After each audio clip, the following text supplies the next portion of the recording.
Prayer പറയട്ടെ?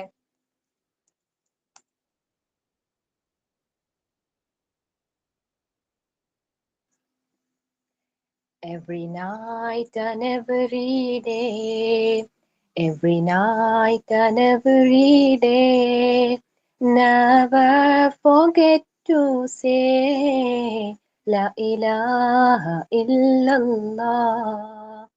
Never forget to say La ilaha illallah. To be able to defeat Shaitan and his deceit. Ask Allah for help and repeat La ilaha illallah. Ask Allah for help and repeat La ilaha illallah.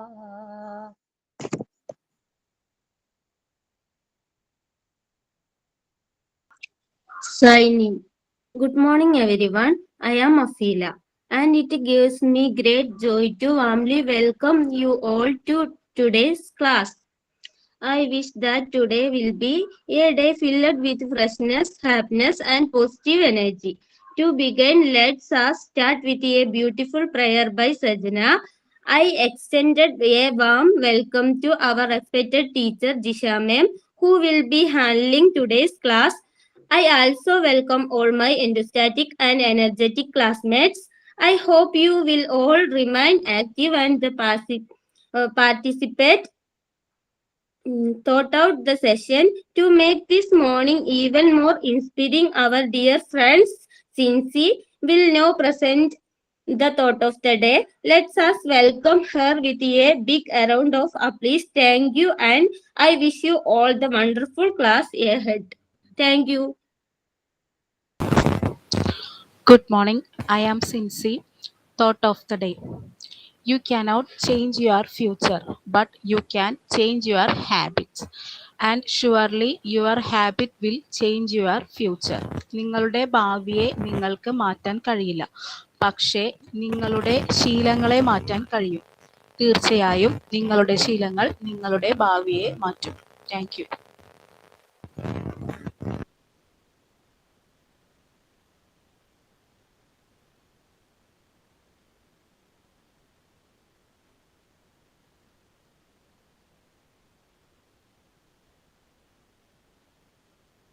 മാം വന്നിട്ടില്ല തോന്നുന്നു. ആരെങ്കിലും action സോങ്ങോ അങ്ങനെ എന്തെങ്കിലുമൊക്കെ നമുക്ക് പറയാം.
Good morning. Good morning, ma'am. Good morning, Good morning, ma'am. Good morning. Good morning, ma'am. Good morning.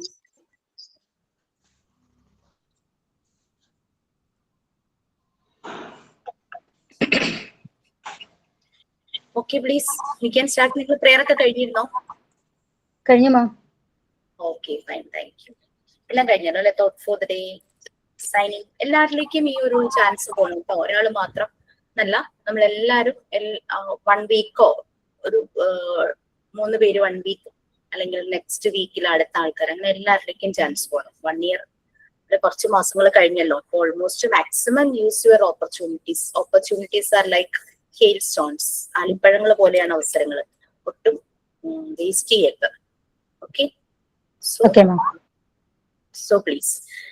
നമ്മൾ എവിടെ വരെയായി? Relevance and contribution of educational psychology ആണ് പഠിപ്പിച്ചത്. അത് തുടങ്ങി വെക്കാന്ന് പറഞ്ഞു മാം. അതിന്റെ പോയിന്റ്സ് എല്ലാം പറഞ്ഞായിരുന്നു. Okay okay, thank you. Page number ഒന്ന് പറയോ? 64.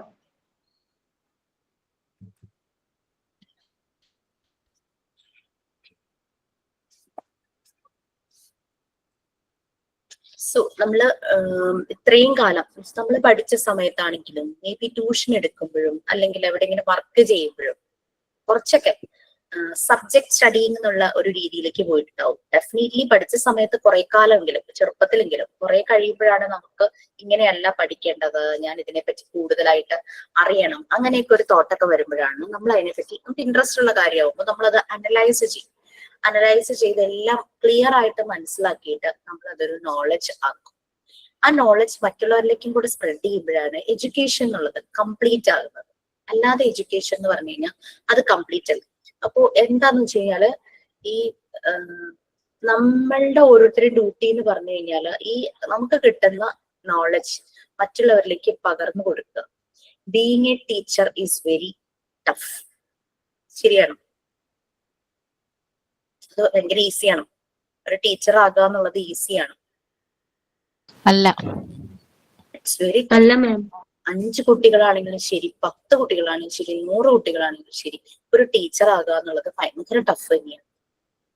നമ്മൾക്ക് ആ ഒരു ക്ലാസ് റൂം, നമ്മളൊരു 40 മിനിറ്റ്സ് അല്ലെങ്കിൽ 50 മിനിറ്റ്സ് 1 അവർ ഒരു ക്ലാസ് റൂമിൽ നമ്മൾ കയറുമ്പോൾ, സ്റ്റെപ്പ് വയ്ക്കുമ്പോൾ, അതിനു മുമ്പ് തന്നെ നമുക്ക് അതിന്റെ പ്ലാനിങ് തുടങ്ങും. നമ്മൾ വളരെയധികം ശ്രദ്ധിക്കേണ്ടതുണ്ട്. ഒരു 20 സ്റ്റുഡൻസ് ആണ് നിങ്ങളുടെ മുന്നിൽ ഇരിക്കുന്നതെന്ന് വിചാരിക്കും. ഏത് ഏജ് ആയിക്കോട്ടെ, അവർക്ക് ഇമോഷൻസ് ഉണ്ട്, ഫീലിങ്സ് ഉണ്ട്. അപ്പൊ നമ്മൾ പറയുന്ന ഓരോ വാക്കും, നമ്മളുടെ എക്സ്പ്രഷൻ തന്നെ അവരെ ഭയങ്കരമായിട്ട് അഫക്റ്റ് ചെയ്യും. എന്റെ മോൻ ഒരു 1ാം ക്ലാസ് 2ാം ക്ലാസ് പറഞ്ഞിട്ടുണ്ടോന്ന് അറിയില്ല. അപ്പൊ അവന് സയൻസ് എടുക്കുന്ന ടീച്ചറെ ഭയങ്കര ഇഷ്ടമായിരുന്നു. എന്നും വന്ന് പറയും, ടീച്ചർ ഞങ്ങളുടെ പ്രാർത്ഥിക്കും, വിളക്കിന്റെ മുമ്പിൽ ഇരുന്ന് ടീച്ചർ അടുത്ത പ്രാവശ്യം എന്റെ ക്ലാസ് ടീച്ചർ ആവണേ എന്നൊക്കെ ഭയങ്കര പ്രേയറൊക്കെ. ഒരു ദിവസം മോൻ വന്നിട്ട് പറഞ്ഞു, ഇന്ന് മിസ് ചിരിച്ചില്ല. അപ്പൊ ഒരു ചെറിയ കുട്ടിയുടെ മനസ്സിൽ ആ ഒരു ടീച്ചർ ദിവസവും ചിരിച്ച് സംസാരിക്കുന്ന ഒരു ടീച്ചറായിരിക്കും. ആ ഒരു ടീച്ചർ ചിരിക്കാതെ കണ്ടപ്പോ അത് ഭയങ്കര ഒരു ബുദ്ധിമുട്ടുണ്ടാക്കി. അപ്പൊ അത് തന്നെയാണ്, നമ്മുടെ എക്സ്പ്രഷൻ വരെയും കുട്ടികളെ ബാധിക്കും. നമ്മൾ പറയുന്ന വാക്കുകൾ ചിലപ്പോൾ നമ്മൾ ഉദ്ദേശിച്ച മീനിങ് ആയിരിക്കില്ല കുട്ടികൾ. അപ്പൊ അതുകൊണ്ട് വളരെ ഡെലിക്കേറ്റ് ആണ്. നമ്മൾ വളരെ ശ്രദ്ധിച്ച് ഹാൻഡിൽ ചെയ്യേണ്ട ഒരു ജോബ് തന്നെയാണ് ടീച്ചിങ് എന്ന് പറയാം. ഒരു മെഷീൻസ് ഒക്കെ ആണെങ്കിൽ നമ്മൾ ഓൺ ചെയ്തപ്പോ വർക്ക് ചെയ്തില്ല, അല്ലെങ്കിൽ നമ്മൾ എന്തോ ചെയ്തപ്പോ അതിന്റെ ഒരു എന്തെങ്കിലും തത്തിപ്പോയി, okay, we can change the spare parts. പക്ഷെ കുഞ്ഞുങ്ങളുടെ മനസ്സിലുണ്ടാകുന്ന മുറിവുകൾ ഭയങ്കര ബുദ്ധിമുട്ടായിരിക്കും അത് മാറ്റാനായിട്ട്. PFA ഒക്കെ നമ്മൾ പറഞ്ഞു പോയതല്ലേ. നിങ്ങൾക്ക് മെന്റൽ ഹെൽത്ത് ആൻഡ് ഹൈജീൻ ഞാനാണ് എടുത്തേ? ആണോ? അതെ മാം, അതെ അതെ. അപ്പൊ അതിന്റെ ഒപ്പം തന്നെ നമ്മൾ PFA പറഞ്ഞു പോയതല്ലേ, ഞാൻ അതിന്റെ PDF ഒക്കെ ഷെയർ ചെയ്തതല്ലേ. PFA പറഞ്ഞതായിട്ടാണ് ഒരു ഓർമ്മ. പറഞ്ഞായിരുന്നു, PFA ഒക്കെ പറഞ്ഞായിരുന്നു മാം. അതിന്റെ PDF ഷെയർ ചെയ്തോ? സമയം കിട്ടുമ്പോ അതൊന്ന് വായിക്കൂ. കാരണം നമ്മളുടെ ലൈഫിലും മറ്റുള്ളവരുടെ ലൈഫിലും നമുക്ക് കുറെ കാര്യങ്ങൾ ചെയ്യാനായിട്ട് അത് വായിച്ച് മനസ്സിലാക്കിയാൽ പറ്റും. ഈ മെന്റൽ ഹെൽത്ത് ആൻഡ് ഹൈജീൻ ചെയ്യുന്ന ഒരു സമയത്ത് മീൻസ് ക്ലാസ് എടുക്കുമ്പോൾ ഒരു ബാച്ചിൽ കുറെ മുമ്പുള്ള ബാച്ചാട്ടോ, കുട്ടികൾ ചോദിച്ചു എന്താ ഈ മെന്റൽ ഹൈജീൻ ഉദ്ദേശിക്കുന്നത് എന്താന്ന് ചോദിച്ചു. അപ്പം എനിക്കെപ്പോഴും ഒരു കാര്യം ചോദിക്കുമ്പോൾ അത് റിലേറ്റ് ചെയ്യാൻ എന്തെങ്കിലും ഉണ്ടെങ്കിൽ ഞാൻ എപ്പോഴും അത് റിലേറ്റ് ചെയ്യാറാണ് പതിവ്. മെന്റൽ ഹൈജീൻ കാരണം ഇപ്പൊ നമുക്കിപ്പോ നമ്മളുടെ പേഴ്സണൽ ഹൈജീൻ എന്നൊക്കെ പറഞ്ഞു കഴിഞ്ഞാൽ എല്ലാവർക്കും അറിയാലേ. കാരണം നമ്മളുടെ ശരീരം ശുദ്ധിയായിട്ട് വെക്കണം, നമ്മളുടെ ബോഡിക്ക് ഹാം ആകുന്ന സാധനങ്ങളൊന്നും നമ്മൾ കഴിക്കരുത്. ആൽക്കഹോൾ, സ്മോക്കിംഗ്, സബ്സ്റ്റൻസ് യൂസ് അങ്ങനെയുള്ളതൊന്നും ചെയ്യരുത്. പിന്നെ അമിതമായ ജങ്ക് ഫുഡുകൾ അങ്ങനെയൊക്കെ നമുക്കറിയാം. നമ്മളുടെ പേഴ്സണൽ ഹൈജീനും വീട്ടിലെ ഹൈജീനും ചുറ്റുപാടിലെ ഹൈജീനും. ഈ മെന്റൽ ഹൈജീൻ എന്നുള്ളത് കൊണ്ട് എന്താണെന്ന് ചോദിച്ചു. എനിക്കത് ചോദിച്ചപ്പോൾ എനിക്ക് ഉണ്ടായ ഒരു എക്സ്പീരിയൻസ് ആണ് എനിക്ക് ഓർമ്മ വന്നത്. ഇപ്പൊ നിങ്ങളോട് എഡ്യൂക്കേഷൻ സൈക്കോളജിയിൽ നമ്മുടെ കുഞ്ഞുങ്ങളെ എങ്ങനെ ഡീൽ ചെയ്യണം, അല്ലെങ്കിൽ ഇത്ര വലിയ കുട്ടികളാണെങ്കിൽ എങ്ങനെയായിരിക്കണം, എന്നൊരു ടീച്ചർ എങ്ങനെയായിരിക്കണം എന്നുള്ളത് പറഞ്ഞപ്പോ അതിങ്ങനെ ഓർമ്മ വരിക. ഞാൻ എനിക്ക് സമയം കിട്ടുമ്പോഴൊക്കെ വോളണ്ടിയർ ആയിട്ട് പോവാറുണ്ട് കേട്ടോ. ലിസണിങ്, ആക്റ്റീവ് ലിസണിങ്, അത് മാത്രമേ ഉള്ളൂ ജോബ്. നമ്മൾ അവർക്ക് അഡ്വൈസ് കൊടുക്കുവോ, അവരെ ക്രിട്ടിസൈസ് ചെയ്യുവോ, അവരെ ജഡ്ജ് ചെയ്യുവോ, അവരെ ബ്ലെയിം ചെയ്യുവോ, ഒന്നുമില്ല. അവര് പറയണത് അവരുടെ അതേ ഇമോഷൻസ് ഫീലിങ്സോട് കൂടി കേട്ടുകൊണ്ടിരിക്കും. ചില ആളുകൾ എന്തെങ്കിലും ഒന്ന് പറയൂ, അല്ലെങ്കിൽ ഞാൻ എന്താ ചെയ്യേണ്ടതെന്നൊക്കെ ചോദിക്കുമ്പോൾ അവരെ കൊണ്ട് തന്നെ അതിനുള്ള മറുപടി ചെയ്യിക്കുക. ആ ജോലി ഇത്തിരി ടഫാണ്. കാരണം എപ്പോഴും നമുക്ക് എന്താ മറ്റുള്ളവരോട് അങ്ങനെ ചെയ്യരുത് ഇങ്ങനെ ചെയ്തെന്ന് പറഞ്ഞു കൊടുക്കാനുള്ള ഒരു ടെൻഡൻസി ആണല്ലോ. ഇത് ചെയ്യാന്ന് പറഞ്ഞു കഴിഞ്ഞാൽ ഇത്തിരി ടഫ് തന്നെയാണ് കേട്ടോ. ഒരു ടീച്ചർ എന്ന് പറയുന്ന പോലെ തന്നെയാണ് നല്ലൊരു ലിസണർ ആവുക എന്നുള്ളത്. വളരെ സ്ട്രഗിൾ ചെയ്തിട്ടൊക്കെ തന്നെയാണ് അത് ചെയ്തത്. നമുക്കൊരു മനസ്സുണ്ടെങ്കിൽ നമ്മൾ മാക്സിമം ഒന്ന് ട്രൈ ചെയ്യും. ഞാനൊന്നും അത്രയും വളർന്നിട്ടൊന്നുമില്ല കേട്ടോ, അത്രയും ഒരു ആക്റ്റീവ് ലിസണർ ആവാനൊന്നും. ഒരു പയ്യൻ ഭയങ്കര സ്ട്രെസ്ഡ് ആയിട്ട് ടെൻഷനായിട്ട് മേ ബി ഒരു 25, 23, 25 ആ ഒരു ഏജേ ഉണ്ടാവുള്ളൂ. ഒരു പ്രൈവറ്റ് ഫേമിൽ വർക്ക് ചെയ്യുക.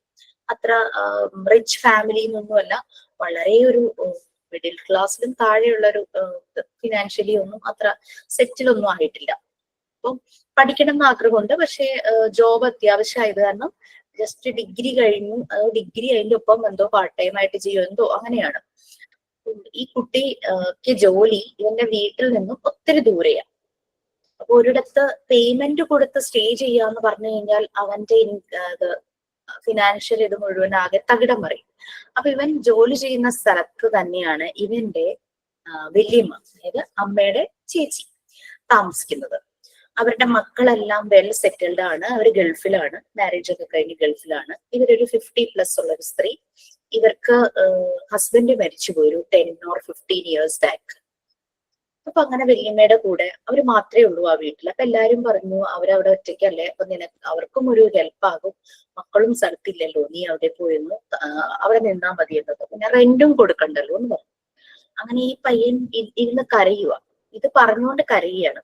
കുറെ നേരം കരഞ്ഞു കഴിഞ്ഞിട്ട് അവൻ പറഞ്ഞു, ഞാൻ തെറ്റ് ചെയ്തു. അതായത് ഈ വല്യമ്മ ഒരു പ്രത്യേക ഒരു സാഹചര്യത്തിൽ ഇവന്റെ അടുത്ത് ആക്ച്വലി മകന്റെ സ്ഥാനാണല്ലോ, അത് മറന്ന് വേറൊരു രീതിയിൽ പെരുമാറാൻ തുടങ്ങി.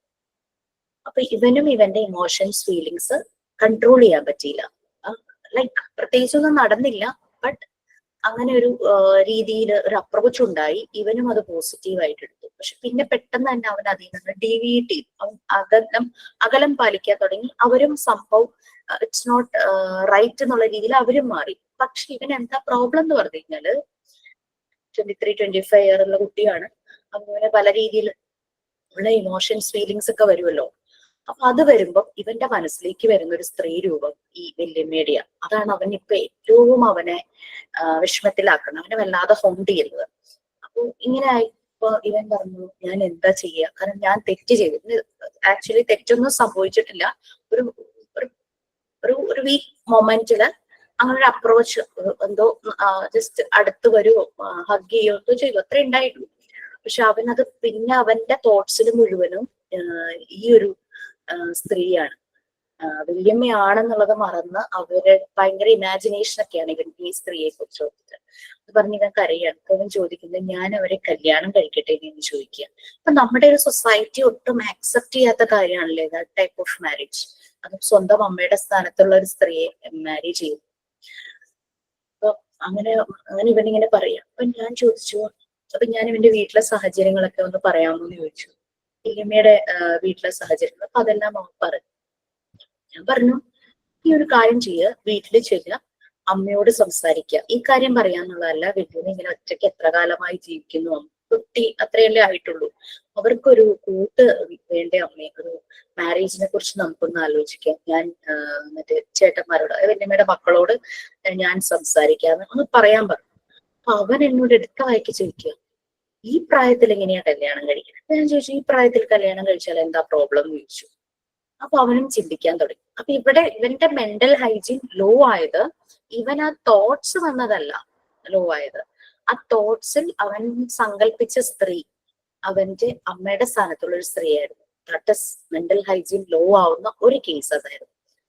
അപ്പൊ പിന്നെ അവൻ ചിന്തിക്കാൻ തുടങ്ങി. അപ്പൊ ഞാൻ ഇങ്ങനെ പറഞ്ഞപ്പോ അവൻ കുറച്ചു നേരം ആലോചിച്ചു.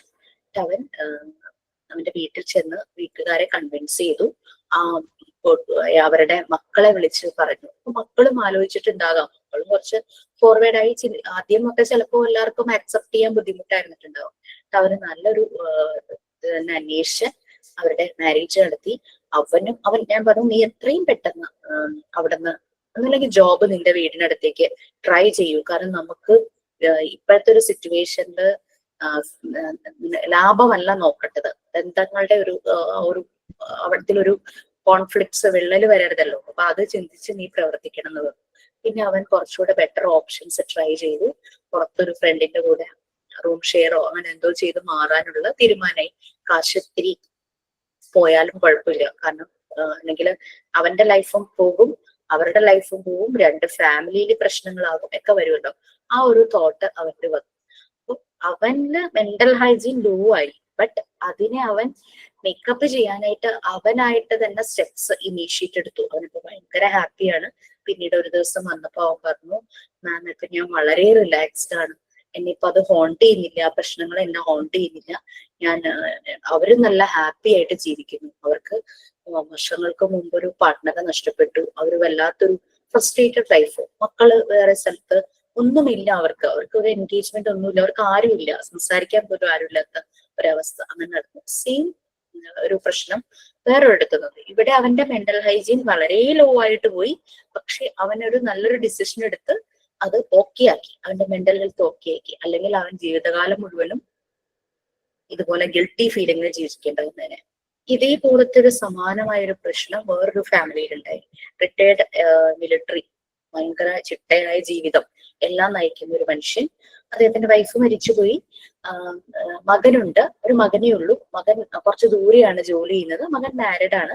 അപ്പൊ അച്ഛൻ ഒറ്റയ്ക്കാണ്. പിന്നെ സ്ഥലത്തേക്ക് കൊണ്ടുപോകാൻ മകന് ഭാര്യയെ പറ്റാത്തത് കാരണം ഇദ്ദേഹത്തിന്റെ മരുമകളും ആ വീട്ടിൽ തന്നെയാണ്.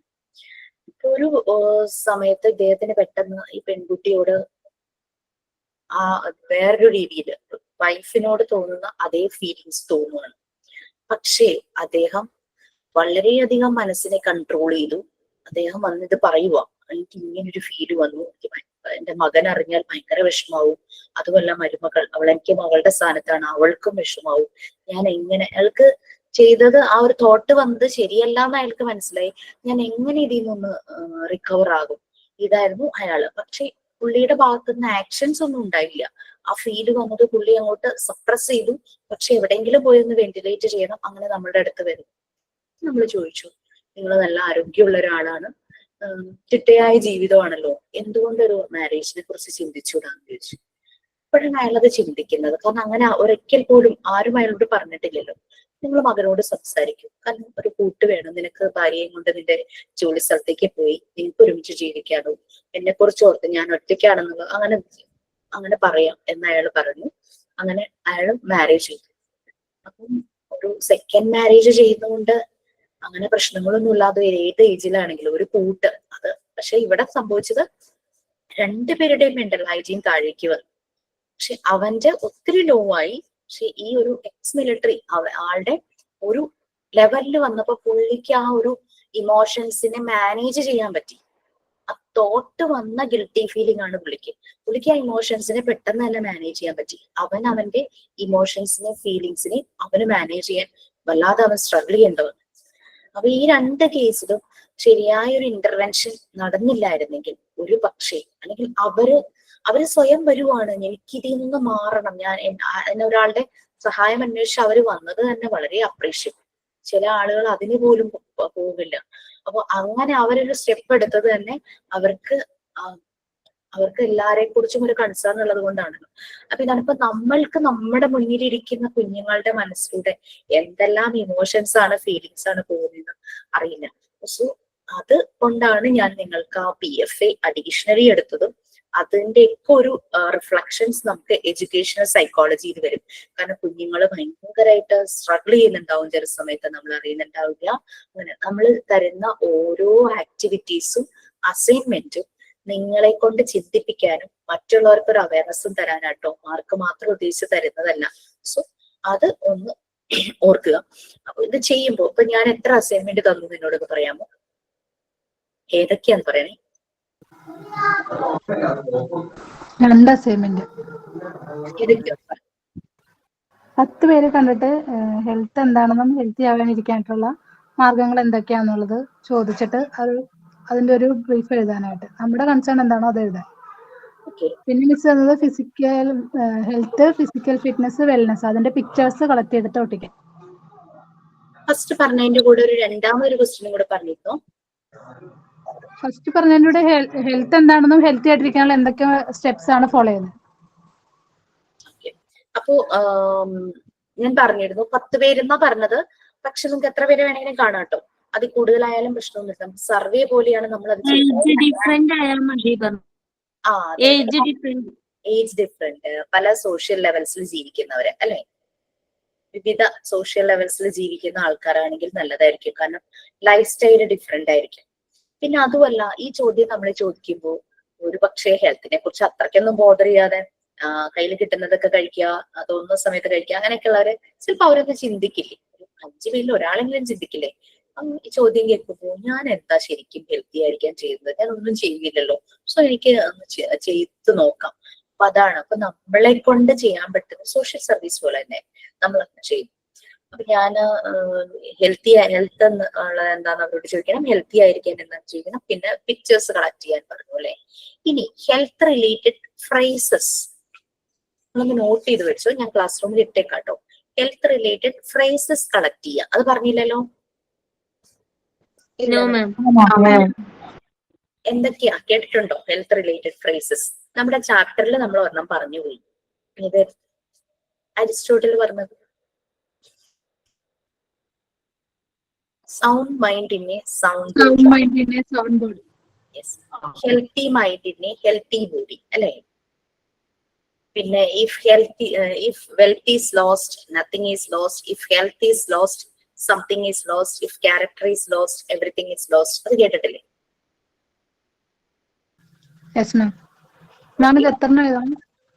ഒരു മിനിമം ഒരു 3 എണ്ണമെങ്കിലും എഴുതുക. അതിൽ കൂടുതൽ നമുക്ക് കളക്ട് ചെയ്യാൻ പറ്റുമെങ്കിൽ നല്ലതായിരിക്കും. കുട്ടികളെ കൊണ്ട് ഹെൽത്ത് എന്തെങ്കിലും ഒരു എന്താ പറയുക പ്രോഗ്രാം ഒക്കെ ചെയ്യിക്കുമ്പോൾ നമുക്ക് പ്ലക്കാർഡ്സ് ഉണ്ടാക്കാനും അങ്ങനെയുള്ള കാര്യങ്ങൾ ചാർട്ടൊക്കെ ഉണ്ടാക്കാനൊക്കെ നല്ലതായിരിക്കും. നമ്മൾ സ്കൂളിലൊക്കെ വർക്ക് ചെയ്യുമ്പോഴേക്കും അങ്ങനെ ഹെൽത്ത് റിലേറ്റഡ് എന്തെങ്കിലുമൊക്കെ പ്രോഗ്രാം ഒക്കെ നടത്തുമ്പോൾ നിങ്ങൾക്ക് യൂസ്ഫുൾ ആയിരിക്കും. അപ്പൊ അങ്ങനെ ഹെൽത്ത് റിലേറ്റഡ് ഫ്രേസസ് കളക്ട് ചെയ്യാം. പിന്നെ life without health is A misery, A virtual death എന്ന് പറയില്ലേ, ചത്തതിനൊപ്പമേ ജീവിച്ചിരിക്കൽ എന്ന് പറയില്ലേ, അതാണ്. ഹെൽത്ത് ഇല്ലാത്തൊരു ജീവിതം എന്ന് പറഞ്ഞു കഴിഞ്ഞാൽ ഒരു വിർച്വൽ ഡെത്ത് പോലെയാണ്, അതൊരു മരണത്തിന് തുല്യമാണ് പറയുന്നത്. അപ്പോ അത് ഉണ്ട്. ഹെൽത്ത് റിലേറ്റഡ് ഫ്രേസസ് കളക്ട് ചെയ്യാം. പിന്നെ എന്തുകൂടെ ഉണ്ടായിരുന്നല്ലോ, ഹെൽത്തി പീപ്പിളും അൺഹെൽത്തി പീപ്പിൾ, ഇതിന്റെ കമ്പാരിസൺ എഴുതുക. അതൊന്നില്ലെങ്കിൽ നിങ്ങൾക്ക് പാരഗ്രാഫ് ആയിട്ട് എഴുതാം. അതായത് ഹെൽത്തി പീപ്പിളിനെ കുറിച്ചുള്ള പാരഗ്രാഫ് നമുക്ക് എഴുതാം. അവർക്ക് അങ്ങനെ അസുഖങ്ങൾ വരില്ല, മെഡിസിൻസ് എടുക്കേണ്ട ആവശ്യം വരില്ല, അവർ പ്രോപ്പർ ആയിട്ടുള്ള ഡയറ്റ് ഫോളോ ചെയ്യുന്നു, അവര് വളരെ ആക്റ്റീവ് ആയിട്ടും എനർജറ്റിക് ആയിട്ടും കാണുന്നു. പിന്നെ എന്താ അവരെപ്പോഴും ഭയങ്കര പോസിറ്റീവ് ആയിട്ടായിരിക്കും കാണുന്നത് എന്നൊക്കെ പറഞ്ഞിട്ട് കുറെ കാര്യങ്ങൾ ഹെൽത്തി ആയിട്ടുള്ള ആൾക്കാരെ കുറിച്ച് നമുക്ക് എഴുതാലോ. പിന്നെ അൺഹെൽത്തി ആയിട്ടുള്ള ആൾക്കാർ, അവർക്ക് ഫുഡിൽ റെസ്ട്രിക്ഷൻസ് കാണും, അവർക്ക് ശരിയായ രീതിയിലുള്ള മൂവ്മെന്റ്സ് പോസിബിൾ ആവില്ല. ചില ആളുകൾ വീൽ ചെയറിലായിരിക്കും, ചില ആളുകൾ ബെഡ് റിഡൻ ആയിരിക്കും, ചില ആളുകൾക്ക് ക്രോണിക് കണ്ടീഷൻസ് ഉണ്ടാകും, ഡയബറ്റിക്, പ്രഷർ, തൈറോയിഡ്, അങ്ങനെ കിഡ്നിയുടെ പ്രോബ്ലംസ്, അങ്ങനെയൊക്കെയുള്ള പ്രശ്നങ്ങൾ ഉണ്ടാകും. അങ്ങനെയാകുമ്പോൾ അവർക്ക് ഫുഡ് കൺട്രോൾ ചെയ്യേണ്ടി വരും. എല്ലാ ടൈപ്പ് ഫുഡും കഴിക്കാൻ പറ്റില്ല. അവർ കറക്റ്റ് സമയത്ത് മെഡിസിൻസ് എടുക്കേണ്ടി വരും. അവര് ചെക്കപ്സ് മുടങ്ങിക്കഴിഞ്ഞാൽ അത് അവരുടെ ഹെൽത്തിനെ ബാധിക്കും. പിന്നെന്താ, കിഡ്നി ഫങ്ഷൻസ് ഒക്കെ പ്രശ്നമുള്ളവർക്ക് വാട്ടർ ഇൻടേക്ക് വരെയും കൺട്രോൾഡ് ആയിരിക്കും. പിന്നെന്താ, അങ്ങനെ അവർ ഭയങ്കരമായിട്ട് ഇനാക്റ്റീവ് ആയിരിക്കും. ചിലർക്ക് ഓർമ്മക്കുറവുണ്ടാവും, ചിലർ റെസ്റ്റ്ലെസ് ആയിരിക്കും, ചിലർക്ക് ചിലപ്പോ മെമ്മറി ഇഷ്യൂസ് വരാം. അങ്ങനെ കുറെ കാര്യങ്ങളില്ലേ. നിങ്ങൾ ചെയ്യേണ്ടത് compare healthy people and unhealthy people. അത് 2 പാരഗ്രാഫ്സ് ആയിട്ട് രണ്ടും എഴുതാം, അല്ലെങ്കിൽ ഒരു കമ്പാരിസൺ ടേബിൾ പോലെ എഴുതാം. ഇതിനൊക്കെ പിക്ചേഴ്സ് കളക്ട് ചെയ്യാൻ പറ്റുമെങ്കിൽ പിക്ചേഴ്സ് കളക്ട് ചെയ്യാം. നിങ്ങൾ ഫസ്റ്റ് 10 ഇൻഡിവിജ്വൽസിനെ മീറ്റ് ചെയ്ത് ഒരു സർവേ പോലെ ഒരു അസൈൻമെന്റ് ചെയ്യുമല്ലോ, അപ്പൊ തന്നെ നിങ്ങൾ മീറ്റ് ചെയ്യുന്നതിൽ ചിലപ്പോൾ ചില ആളുകൾ എന്തെങ്കിലും അസുഖമായിട്ട് ബുദ്ധിമുട്ടുള്ളവരായിരിക്കാം. അപ്പൊ അവര് ചിലപ്പോൾ അതൊക്കെ ഷെയർ ചെയ്യും. അതൊക്കെ നോട്ട് ചെയ്ത് നമുക്ക് ഈ ഹെൽത്തി അൺഹെൽത്തി എന്നുള്ളതിൽ നമുക്ക് വേണമെങ്കിൽ ചേർക്കാം. ഇപ്പൊ ഹെൽത്ത് റിലേറ്റഡ് കുറെ നമ്മൾ ചെയ്തു അല്ലെ. ഫ്രേസസ് കളക്ട് ചെയ്യുക, healthy people unhealthy people comparison, അതുപോലെ തന്നെ ഹെൽത്തിനെ കുറിച്ച് ആളുകളോട് ചോദിക്കുക, ഹെൽത്തി ആയിരിക്കാൻ എന്തൊക്കെ ചെയ്യണമെന്ന് ചോദിക്കുക. ഓക്കെ, പിന്നെ ഫുഡ് ന്യൂട്രീഷൻ അതൊക്കെ കഴിഞ്ഞതല്ലേ. ഒരു ബാലൻസ്ഡ് ബാലൻസ്ഡ് ഡയറ്റ് അതിന്റെ ചാർട്ട് ചാർട്ട് പോലെ ഉണ്ടാക്കാം, അല്ലെങ്കിൽ ചാർട്ട് പേപ്പർ പോലെ അങ്ങനെ ചെയ്യാനായിട്ട് പറ്റുമോ? അതൊരു ആക്ടിവിറ്റി ആയാലും മതി. അത് ടീച്ചർ പറഞ്ഞിട്ടുണ്ടോന്ന് അറിയില്ല, ജസ്റ്റ് ഓർത്തപ്പോ ഞാൻ എന്നൊന്ന് പറഞ്ഞാണ്. സോ നമ്മളിനി back to education psychology. So being a teacher is very tough. Teacher എന്ന വാക്ക് ഡയറ്റ് ചാർട്ട് അസൈൻമെന്റ് അല്ലല്ലോ, ആക്ടിവിറ്റി അല്ലേ? ഡയറ്റ് ചാർട്ട് ആക്ടിവിറ്റി അത് നമുക്ക് വീല് പോലെ ചെയ്യുകയും ചെയ്യാം. ഒരു റൗണ്ടില് സർക്കിൾ ചെയ്തിട്ട് നമ്മൾ കേക്ക് കട്ട് ചെയ്യുന്ന പോലെ സർക്കിൾ ഇങ്ങനെ ഓരോരോ ഭാഗങ്ങളായിട്ട് കട്ട് ചെയ്യാം. അതില് ഇത്ര പെർസെന്റേജ് കാർബോഹൈഡ്രേറ്റ്സ്, ഇത്ര പെർസെന്റേജ് ഫാറ്റ്സ്, ഇത്ര പെർസെന്റേജ്, അങ്ങനെ ഒരു കണക്കുണ്ട്. ഇത്ര പെർസെന്റേജ് മിനറൽസ്, ഇത്ര പെർസെന്റേജ് വൈറ്റമിൻസ്, ഇത്ര പെർസെന്റേജ് പ്രോട്ടീൻസ് എന്നൊക്കെ പറഞ്ഞിട്ടുണ്ട്. അങ്ങനെ ചെയ്യാം. പിന്നെ വേണമെങ്കിൽ protective food, energy giving food, പിന്നെന്തായിരുന്നു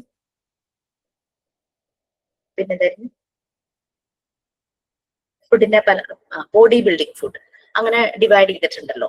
അപ്പൊ അങ്ങനെ നിങ്ങൾക്ക് വേണമെങ്കിൽ അതും കൂടെ അഡീഷണലി ആഡ് ചെയ്യാം ആ ചാർട്ടിൽ. വീൽ ചാർട്ട് ഒരെണ്ണം എഴുതിയിട്ട് സെപ്പറേറ്റ് അത് ചെയ്ത് ഏതൊക്കെ ഭക്ഷണമാണ് ബോഡി ബിൽഡിംഗ്, അതായത് നമുക്കറിയാം ജിമ്മിലൊക്കെ പോകുന്ന ആൾക്കാർ, ബോഡി ബിൽഡിങ്ങിന് വേണ്ടി പോകുന്ന അവരുടെ ഒരു ഡയറ്റ് അതെന്താന്ന് മനസ്സിലാക്കാം. പിന്നെ എനർജി ഗീവിങ് ഫുഡ് ഏതാന്ന് നോക്കാം. എനർജി ഗീവിങ് ഫുഡ് കൂടുതലായിട്ട് ഭയങ്കരമായിട്ട് വെയിലത്തൊക്കെ നിന്ന് ടൈർഡായിട്ട് വർക്ക് ചെയ്യുന്ന ആൾക്കാരൊക്കെ ഉണ്ടെങ്കിൽ അവർക്ക് നമ്മൾ പെട്ടെന്ന് എനർജി ഗിവിങ് ഫുഡാണ് കൊടുത്തത്. ഓട്ട മത്സരം അതിലൊക്കെ വരുന്ന കുട്ടികൾക്ക് പെട്ടെന്ന് എനർജി കിട്ടുക. പിന്നെ അസുഖങ്ങളൊക്കെ വരുമ്പോൾ നമ്മൾ പ്രൊട്ടക്റ്റീവ് ഫുഡ്, ഇമ്മ്യൂണിറ്റി, അതിന് അസുഖങ്ങൾ വരുമ്പോൾ മാത്രമല്ല അതിന്റെ ഒരു പ്രിവെൻഷന്റെ ഭാഗമായിട്ട് പ്രൊട്ടക്റ്റീവ് ഫുഡാണ് കൊടുക്കുന്നത്, ഇമ്മ്യൂണിറ്റി വരാൻ, വൈറ്റമിൻ സി പോലുള്ളതൊക്കെ. ഓക്കെ, അങ്ങനെയൊക്കെ ഒരു ഡേറ്റ ഒക്കെ കളക്ട് ചെയ്യാൻ പറ്റുവാണെങ്കിൽ നല്ലതായിരുന്നു.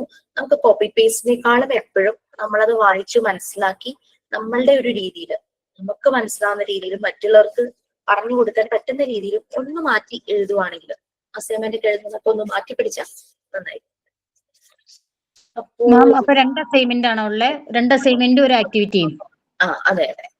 2 അസൈൻമെന്റ് എന്ന് പറഞ്ഞു കഴിഞ്ഞാൽ ഹെൽത്ത് റിലേറ്റഡ് ഫ്രേസസ് കളക്ട് ചെയ്യാനും ഹെൽത്തി പീപ്പിളും അൺഹെൽത്തി പീപ്പിളും തമ്മിലുള്ള കമ്പാരിസൺ, പിന്നെ എന്താ പറഞ്ഞ ഇപ്പൊ പറഞ്ഞ ഡയറ്റ് ചാർട്ട്. ക്ലിയർ ആയില്ലേ? ഞാൻ അത് ക്ലാസ് റൂമിൽ ക്വസ്റ്റ്യൻ ആയിട്ട് ഇട്ടേക്കാട്ടോ. ഇനി അഥവാ ഞാൻ ഈ ആഴ്ച അത് ഇടാൻ മറന്നു പോവാണെങ്കിൽ ഫ്രൈഡേ ആയിട്ട് നിങ്ങൾക്ക് കിട്ടിയില്ലെങ്കിൽ എന്നെ ഒന്ന് ആരെങ്കിലും ഒരാൾ ആരാന്നുള്ളത് ഒന്ന് നിങ്ങൾ തമ്മിൽ തീരുമാനിച്ചിട്ട് എനിക്കൊരു മെസ്സേജ് ഇട്ടേക്കെ. നേരത്തെ മിസ് ക്ലാസ് റൂമിൽ ഇട്ടിട്ടില്ല കേട്ടോ ആദ്യത്തെ അസൈൻമെന്റിന്റെ. പ്രിപ്പയർ ചെയ്ത് വെച്ചോളൂ കേട്ടോ. നേരത്തെ ചെയ്ത് വെച്ചേക്കുന്നോ?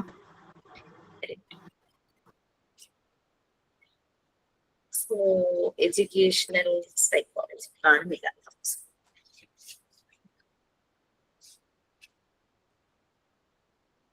ഞാൻ ഷെയർ ചെയ്യാം. മാം, ഈ ഡയറ്റ് ചാർട്ട് പിക്ചർ വീലൊക്കെ പോലെയാണോ ചെയ്യേണ്ടത് പറഞ്ഞു ആക്ടിവിറ്റി? അതുപോലെ ചെയ്യാൻ താല്പര്യമുണ്ടെങ്കിൽ അങ്ങനെ ചെയ്യാം. കാരണം നമ്മൾ കേക്ക് ഒക്കെ കട്ട് ചെയ്യുന്ന രീതിയിൽ ഇത്ര പെർസെന്റേജ് എന്നൊക്കെ പറയുമ്പോൾ നമുക്കൊരു ഉദ്ദേശം അറിയാലോ. ഇപ്പൊ 25%, 40% എന്നൊക്കെ പറയുമ്പോൾ 25നേക്കാൾ കുറച്ച് കൂടുതൽ, അങ്ങനെ ആ രീതിയിൽ ആ സർക്കിളിനെ ഒന്ന് ഓരോരോ പോർഷൻസ് ആയിട്ട് കട്ട് ചെയ്ത് അങ്ങനെയൊക്കെ അങ്ങനത്തെ ഭക്ഷണത്തിന്റെ പിക്ചർ ഒക്കെ കിട്ടുവാണെങ്കിൽ അതൊക്കെ നന്നായിരിക്കും. അപ്പൊ അതൊരു ഐഡിയ വേണം. എത്രത്തോളം വലിയ വീല്, എത്രത്തോളം വലിയ സർക്കിൾ വേണമെന്നുള്ള ഒരു ഐഡിയ ഒക്കെ ഉണ്ടെങ്കിൽ അത് നന്നായിരിക്കും.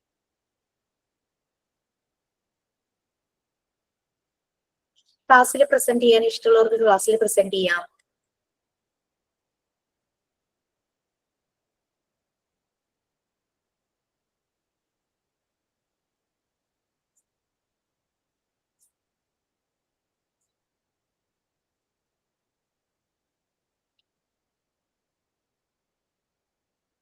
നിങ്ങൾ ക്ലാസ്സിൽ സെമിനാർ എടുത്തിട്ടുണ്ടോ?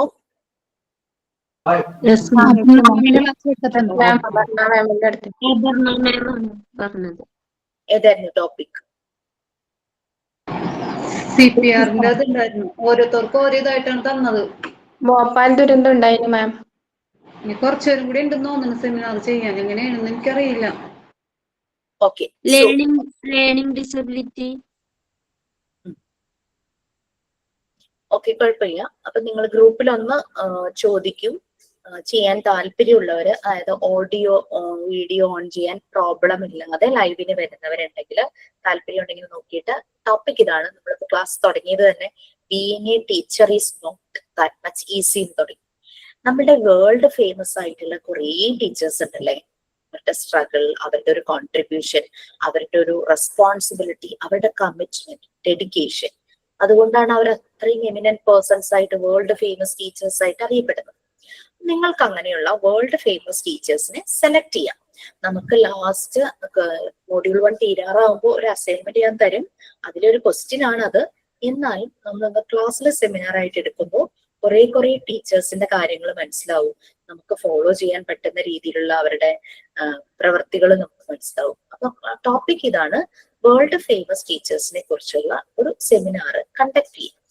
അപ്പോ ഒരാൾക്ക് ഒരു 5 minutes മതിയാകും. ആ രീതിയിലൊന്ന് ബ്രീഫ് ചെയ്യാൻ പറ്റും. വേൾഡ് ഫേമസ് ടീച്ചേഴ്സ് ഏതൊക്കെയാ? ആരെങ്കിലും പെട്ടെന്ന് മനസ്സിലേക്ക് വരുന്നുണ്ടോ? അബ്ദുൽ കലാം. അബ്ദുൽ കലാം. ഓക്കെ, വേറെ ആരെങ്കിലും? ഹെലൻ കെല്ലർ ടീച്ചറാണ്. ഫേമസ് ടീച്ചറാണ് ഹെലൻ കെല്ലർ. ഹെലൻ കെല്ലർ ആണോ? ഹെലൻ കെല്ലറിന്റെ ടീച്ചറാണോ? Okay, okay.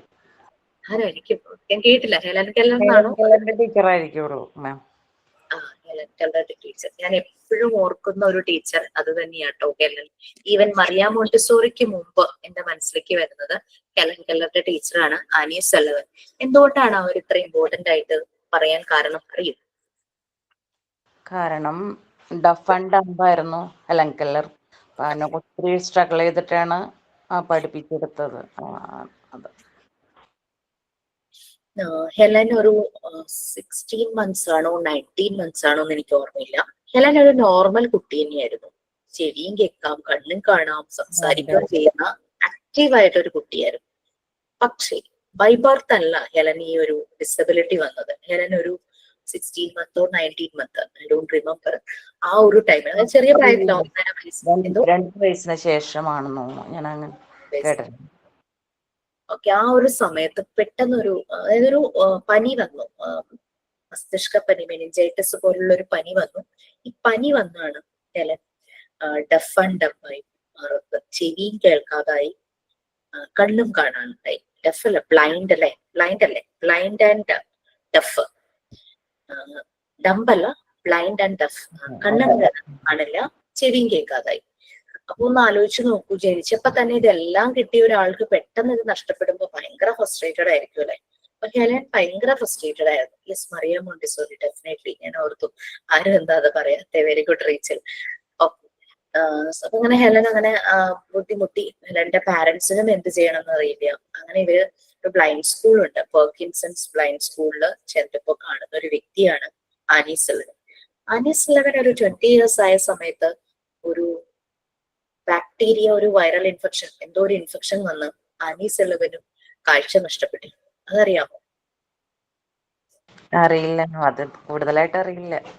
യെസ്, ആനി സല്ലവനും കാഴ്ച നഷ്ടപ്പെട്ടിരുന്നു ഒരു 20 വയസ്സിൽ. അപ്പൊ ആലോചിക്കൂ, അത്രയും നാള് കണ്ടിട്ട് നിങ്ങളെ ഒരു 10 minute കണ്ണ് കെട്ടി ഒരു ഭാഗത്ത് ഇരുത്തി കഴിഞ്ഞാൽ എന്ത് തോന്നും? പെട്ടെന്ന് അങ്ങനെ സംഭവിച്ചു. അങ്ങനെ ചില മെഡിക്കൽ പ്രൊസീജിയർ ഒക്കെ ചെയ്ത് ആ ഒരു വിഷൻ കുറച്ചൊക്കെ തിരിച്ചു കിട്ടി. അപ്പോ ആ ഒരു ബ്ലൈൻഡ് ആയ സമയത്ത് ആനി സല്ലവൻ ഇതുപോലെ തന്നെ പാർക്കിൻസൺസ് ബ്ലൈൻഡ് സ്കൂളിൽ പോകുന്നു, അവിടെ പഠിക്കുന്നു, വർക്ക് ചെയ്യുന്നു, ബ്രെയിലി ലിപി പ്രാക്ടീസ് ചെയ്യുന്നു, അങ്ങനെയൊക്കെ ചെയ്തു. അപ്പോഴാണ് ഹെലന്റെ പാരന്റ്സ് അവിടെ വരുന്നത്. ഹെലന് ആനി സല്ലവൻ നല്ലൊരു ടീച്ചർ ആയിരിക്കും എന്ന് പറഞ്ഞ് ആനി സല്ലവനെ കൊണ്ടുപോകുന്നു ഹെലന്റെ അടുത്തേക്ക്. ആ ഒരു ലൈഫ് ജേർണി ഏകദേശം 50 വർഷത്തോളം നീണ്ടു. അത്രയും കാലം ഈ ആനി സല്ലവൻ ഒരു കമ്പാനിയനായിട്ട് ഹെലന്റെ കൂടെ ഉണ്ടായിരുന്നു. ആനി സല്ലവൻ ചെല്ലുമ്പോ ഹെലൻ ഇതുപോലെ ഫ്രസ്ട്രേറ്റഡ് ആണ്. അവിടെ വീട്ടിലുള്ള ഒരു ചെറിയ കുട്ടിയുണ്ട്, മാർത്ത എന്നാന്ന് തോന്നുന്നു. മാർത്തയാണ് ആകെ ഹെലനൊരു ആശ്വാസം. അവളുമായിട്ട് ഹെലനെ കമ്മ്യൂണിക്കേറ്റ് ചെയ്യാൻ പറ്റുന്നത്. വേറെ ആരുമായിട്ടും ഹെലനെ കമ്മ്യൂണിക്കേറ്റ് ചെയ്യാൻ പറ്റുന്നില്ല. കയ്യിൽ കിട്ടുന്നൊക്കെ വലിച്ചെറിയുന്നു. അങ്ങനെ ആനിസ് അവളെ പഠിപ്പിക്കാൻ തുടങ്ങി. Through census.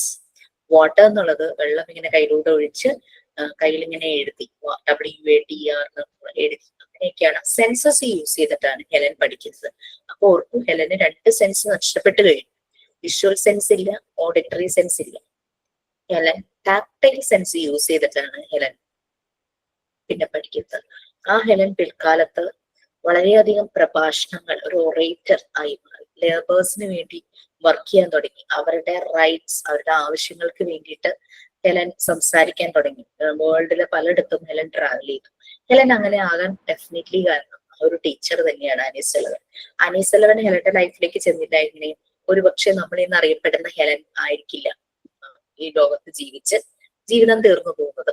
അപ്പൊ ഒരു ടീച്ചറുടെ ഒരു ഇമ്പാക്ട്, ആ ഒരു ടീച്ചറുടെ റോള് വളരെ ഇമ്പോർട്ടന്റ് തന്നെയാണ്. ഒരു ക്ലാസ് റൂമിലേക്ക് കടന്നു കഴിയുമ്പോൾ ടീച്ചർ ആ ക്ലാസ് റൂമിന്റെ ലീഡർ തന്നെയാണ്. ആ ഒരു ടീച്ചർ ആ ക്ലാസ്സിനെ ലീഡ് ചെയ്യുന്ന ആളാണ്. ടീച്ചർ ഒരു എക്സംപ്ലർ ആണ്. കുട്ടികൾക്കൊരു നല്ലൊരു ഉദാഹരണം, ഒരു എക്സംപ്ലർ ആണ്, ഒരു റോൾ മോഡലാണ്, ഒരു ഡേറ്റ കോച്ചാണ്. ഡേറ്റാസ്, ഇൻഫർമേഷൻസ് നിറയുള്ള ഒരു ഡേറ്റ കോച്ചാണ്. ഒരു സെക്കൻഡ്.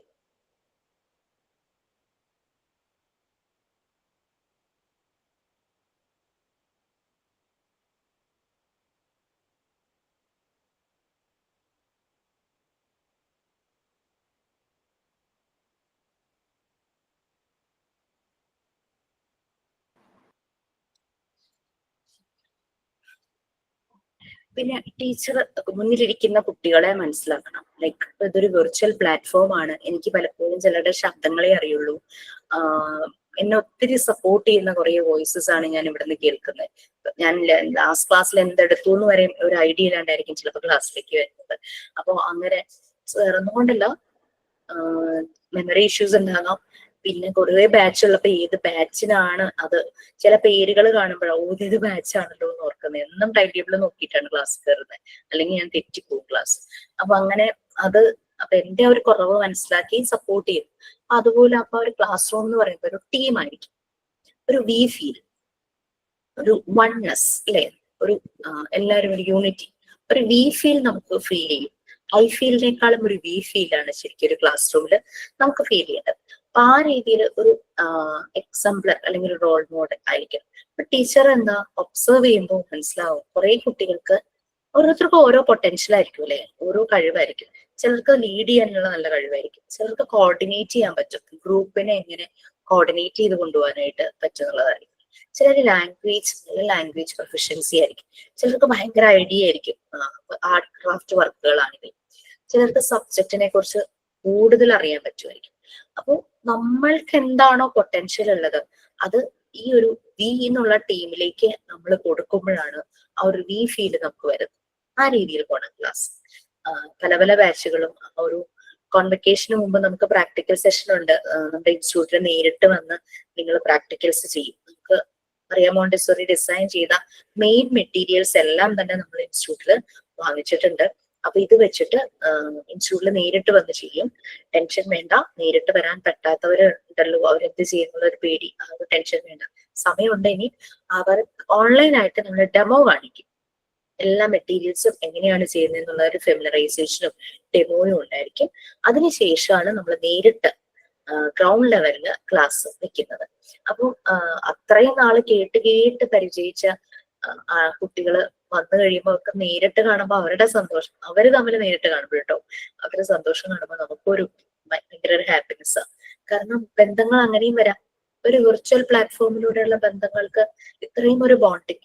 പിന്നെ നമുക്കറിയാം, ഒരു 100 പേര് അല്ലെങ്കിൽ ഒരു 50 പേരുടെ ഒരു ഗ്രൂപ്പില് നമ്മൾ പറയില്ലേ, ഇപ്പോഴത്തെ ആൾക്കാർ യൂസ് ചെയ്യുന്നൊരു വാക്ക് എന്റെ വൈബിലുള്ള ഒരാള്, അങ്ങനെ വരുമ്പോ അവരോട് നമുക്കൊരു സ്പെഷ്യൽ അറ്റാച്ച്മെന്റ് വരുമല്ലേ. അതിനൊരു പ്രോബ്ലവും ഇല്ല. അങ്ങനെ ഒരു ഗ്രൂപ്പ് ആകും ചിലപ്പോ അവര്, അതൊരു തെറ്റുമില്ല. പക്ഷെ എന്ന് കരുതിയിട്ട് ഭയങ്കര ഗ്രൂപ്പിസം ആവരുതെന്നേ ഉള്ളൂ. നമ്മൾ അങ്ങനെ ഒരു ഗ്രൂപ്പ് ആകും. എനിക്കും എന്റേതല്ലാത്തൊരിടത്തില് എനിക്ക് അധികം നേരം സ്പെൻഡ് ചെയ്യാൻ ഇഷ്ടമുണ്ടാവില്ല. പക്ഷെ നമ്മുടേതായ ഒരു വൈബിൽ വരുന്ന ആൾക്കാരുടെ കൂടെ നമുക്ക് എത്ര നേരം വേണമെങ്കിലും നമുക്ക് സ്പെൻഡ് ചെയ്യാൻ ഇഷ്ടമായിരിക്കും. അതൊന്നും ഒരു അല്ല കേട്ടോ. നമ്മൾ നമ്മുടെ കുട്ടികളെ കാണുമ്പോൾ അറിയാം, അവര് ചില ഫ്രണ്ട്സ്, എന്റെ ബെസ്റ്റ് ഫ്രണ്ട്, എന്റെ സ്പെഷ്യൽ ഫ്രണ്ട് എന്നൊക്കെ കുട്ടികൾ പറയും. പറയാറുണ്ട്, എന്റെ മോള് പറയാറുണ്ട്. എന്റെ നാത്തിന്റെ മക്കൾ വരുമ്പോ അതിന്റെ ഇളയ മോളെ ഇത് പറയും, അതെന്റെ വൈബാണ്, എനിക്ക് അതുകൊണ്ട് ഭയങ്കര ഇഷ്ടമാണ് അങ്ങനെ പറയാറുണ്ട്. അതെ, അതാണ്. അതിലൊന്നും ഒരു തെറ്റില്ല, കാരണം അത് നമ്മൾ ആ മനസ്സുകൊണ്ട് തിരിച്ചറിയണതാണ്, അത് തന്നെയാണ്. പക്ഷെ എന്ന് കരുതിയിട്ട് ഒരു വൺനെസ്, ഒരു വി ഫീൽ, ഒരു ഫാമിലി എന്ന് പറയുമ്പോൾ അങ്ങനെ വരില്ലേ, അതുപോലെ തന്നെ ഒരു ക്ലാസ് എന്ന് പറയുമ്പോൾ അങ്ങനെ വരും. അതാണ്. അപ്പൊ so thank you so much എന്റെ കുറവുകൾ മനസ്സിലാക്കി എന്നെ സപ്പോർട്ട് ചെയ്തത്. എനിക്ക് നോട്ട്സ് ഇതിന്റെ കിട്ടിയില്ല. ഓക്കെ, സോ നമ്മൾ എവിടെയായി? Relevance, right?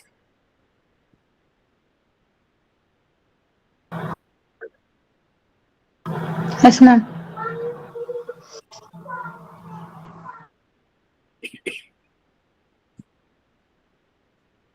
നമ്മൾ 5 കീ ഫാക്ടേഴ്സ് പറഞ്ഞു. ഏതൊക്കെയായിരുന്നു 5 key factors? Learner, learning experience, learning process, learning situation, teacher. Okay, നമ്മൾ അതിൽ പറയുന്നുണ്ട് ടീച്ചറാണ് പൊട്ടൻറ്റ് ഫോഴ്സ്. ടീച്ചറുടെ ഒരു അഭാവം, ടീച്ചറുടെ പ്രസൻസ് ഇല്ലെങ്കിൽ, ബട്ട് മോണ്ടിസോറി മെത്തേഡിൽ ഡിഫറൻസ് ഉണ്ട്. ടീച്ചർ ഇല്ലെങ്കിലും യു പീപ്പിൾ ക്യാൻ ഡു. അതാണ് ടീച്ചറും ഫെസിലിറ്റേറ്ററും തമ്മിലുള്ള ഡിഫറൻസ്. ഞാൻ ഒരു ദിവസം ഞാൻ 5 മിനിറ്റ്സ് ലേറ്റ് ആയി, അല്ലെങ്കിൽ ഒരു 10 മിനിറ്റ്സ് ലേറ്റ് ആയി, നിങ്ങൾ ക്ലാസ് ലീഡ് ചെയ്യുവാണല്ലേ. So that is a difference between traditional teacher and Montessori facilitator. നമ്മളിപ്പോ ടീച്ചറിന് യൂസ് ചെയ്ത് അങ്ങ് പോവാണ്, ബട്ട് കുറെ കഴിയുമ്പോൾ നമ്മൾ ടീച്ചർ എന്നുള്ള വേർഡ് മാറ്റി അതൊക്കെ ഫെസിലിറ്റേറ്റർ എന്നുള്ള വേർഡ് ആക്കും. എന്താ രണ്ടും തമ്മിലുള്ള difference? What's the difference between two?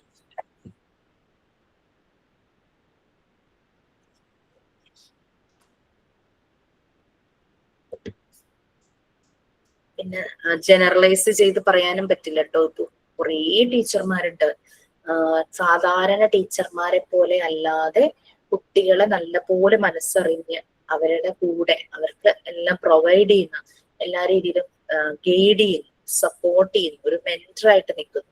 അവർക്കൊരു ആവശ്യം വന്നാൽ അവിടെയുണ്ട്, അവരായിട്ട് തന്നെ ആക്സെപ്റ്റ് ചെയ്യുന്നു. ഇതൊക്കെയാണ് ഒരു ഫെസിലിറ്റേറ്റർ ചെയ്യുന്നത്. പക്ഷെ ഇപ്പം എല്ലാ ടീച്ചേഴ്സും അങ്ങനെയൊന്നുമല്ല. ടീച്ചേഴ്സ് ഇതുപോലെ തന്നെ മോണ്ടിസോറി മെത്തേഡൊന്നും അല്ല സ്കൂളുകളിൽ ഇല്ലെങ്കിലും അവര് നല്ല രീതിയിൽ പറയുന്നുണ്ട്.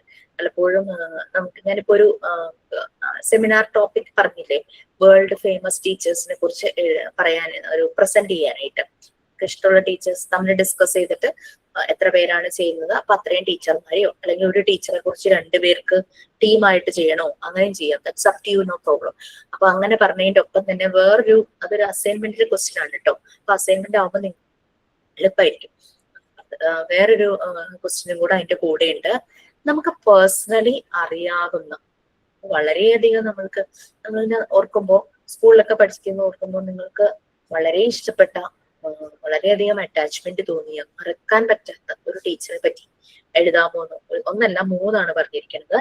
വേൾഡ് ഫേമസ് ടീച്ചർ 5 പറഞ്ഞിരിക്കുന്നത്. ഞാനൊക്കെ അസൈൻമെന്റ് ചെയ്തപ്പോ 10 ടീച്ചർമാരെ പറ്റി എഴുതിയിരുന്നു കേട്ടോ.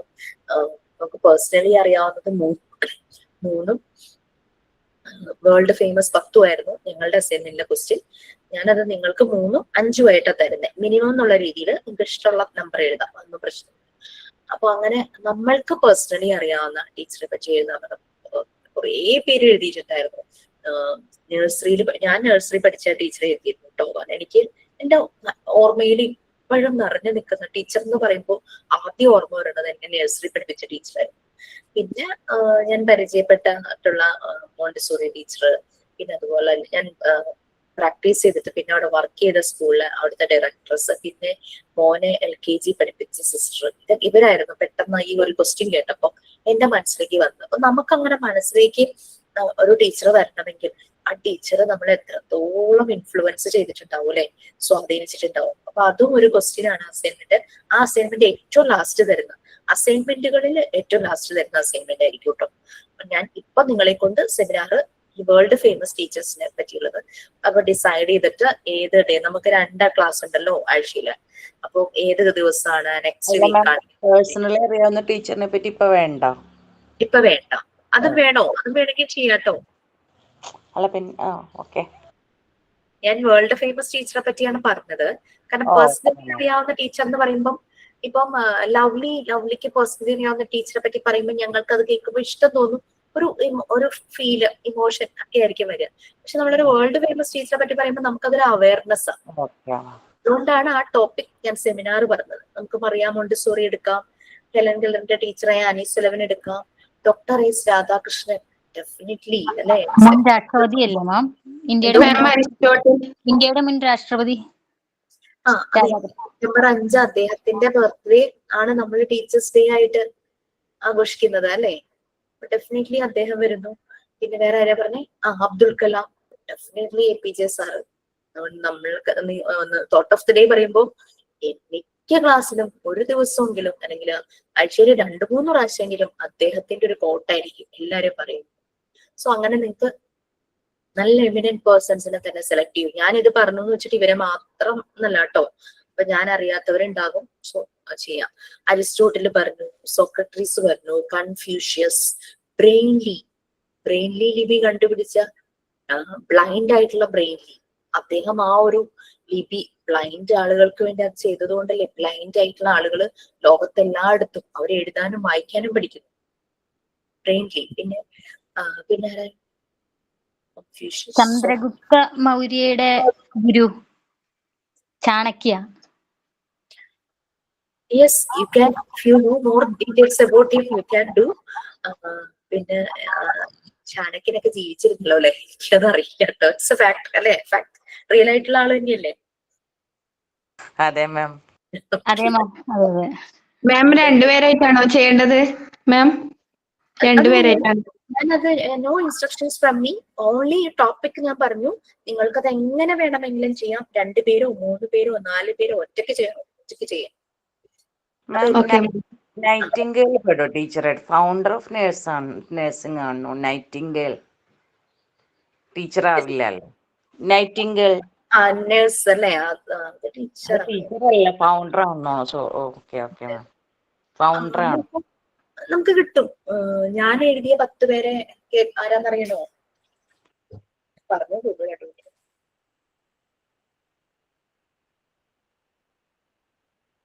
സൈക്കോളജി ബുക്ക് കാണുന്നില്ല. ഞാൻ എഴുതിയത് Mariam Montessori, doctor S Radhakrishnan, Anees Sulaiman, Isaac Newton, Albert Einstein, പിന്നെ സോക്രട്ടീസ്, കൺഫ്യൂഷ്യസ്, ബ്രെയിൻലി, രണ്ടുപേരും കൂടി ഉണ്ടായിരുന്നു. രവീന്ദ്രനാഥ ടാഗോർ വരുമോ മാം? ടീച്ചറായിരുന്നോ? ടീച്ചറാന്ന് തോന്നുന്നല്ലേ? വിദ്യാഭ്യാസത്തിന് നല്ല ഇത് നൽകിയില്ലായിരുന്നു. നിങ്ങൾ നോക്കൂ, സെർച്ച് ചെയ്യൂ, ഗ്രൂപ്പിൽ ഡിസ്കസ് ചെയ്യൂ. പിന്നെ ഏത് ടീമാണ്?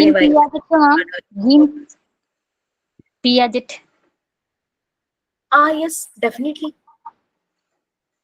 സൈക്കോ അനാലിസ്റ്റുകളാണ്. പക്ഷെ എഡ്യൂക്കേഷൻ, കുട്ടികളുടെ ഡെവലപ്മെന്റ്, അതിലേക്കാണ് അവരുടെ കോൺട്രിബ്യൂഷൻ വന്നത്. എഡ്യൂക്കേഷണൽ സൈക്കോളജിയുടെ ഫാദർ എന്ന് പറഞ്ഞതായിരുന്നു തൊണ്ടി.